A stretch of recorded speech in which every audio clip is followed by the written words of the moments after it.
بسم الله الرحمن الرحيم. عايزه اقول لك على حاجه. الاول السلام عليكم ورحمه الله وبركاته، ونهاركم سعيد ان شاء الله. عايزه اقول لكم على حاجه. حد عارف اللي هو الجزء العلوي من الورك اللي هو بتاع الشيش طاووق؟ هو ده بديل البانيه. تمام.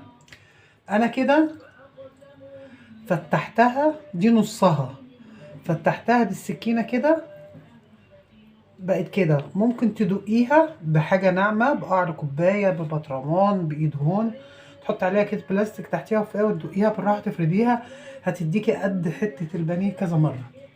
دي لو هتشويها كده وتعمليها حاجة. أما لو هتعمليها زي كده شاورما، أهي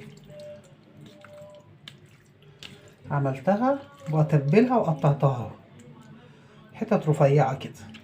برضو بفتحها بالسكينة وبقطعها رفيع وبعملها شاورما، وبكده يبقى انت تقدري تستغني عن البانيه، لان في فرق في السعر ما بين الاتنين. بتبلهم، بحط ملح وفلفل وبابريكا. ملح، ادي توم بودره وبصل بودره على بعضيهم، وحطيت ملح وفلفل وحطيت كزبره. طبعا ما بحطش كمون، ممكن احط بس شويه سبع بهارات. اي حاجه فيها ممكن تعمل زفر. عايزه اقول لكم ان السبع بهارات دي عاملاها من رمضان اللي فات، لا اللي قبله، كنت جايبه كميه وعملتها والحمد لله رب العالمين، كفتني رمضان ورمضان اللي بعده، وان شاء الله لو اتبقى منها حاجه تكفي الايام اللي جايه. هحط عليها نقطه خل بس، نقطه هنا ونقطه هنا بدل الليمون، وهحط عليها هنا نقطه زيت وهنا نقطه زيت لو هشويها في الطاسه، او هنا هعملها شاورما. حطينا التوابل بتاعتنا، هنحط بس بابريكا، مش هنحط كركم، هنحط بابريكا.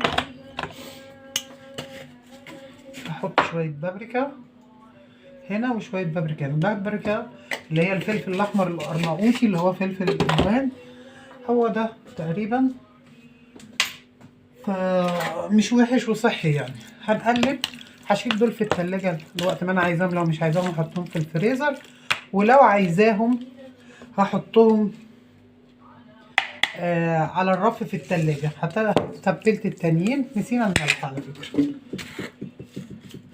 مش لازم ملح كتير، تحقيق كده خفيف عشان ما تنزلش ميه كتير. تمام.